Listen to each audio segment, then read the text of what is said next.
Guys, walang eme-eme to Grabe, ito yung ginagamit ko ngayon pampuksa ng mga langaw dito sa bahay ko. Ayan, sobrang dami ng langaw dito ngayon. Lalo na't maulan guys, grabe yung langaw talaga pumapasok sa kwarto, pumapasok sa bahay.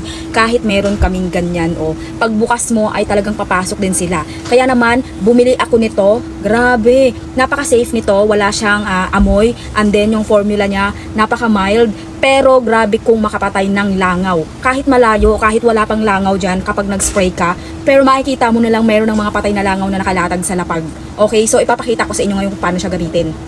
Ini-sprayhan ko yung mga basurahan namin kasi usually dami talagang mga langaw yan dyan. And then, dito sa lapag, ayan, sa labas ng aking tindahan mga mi, ini-sprayhan ko din yan. Kasi grabe talaga yung langaw ngayon. Ayan.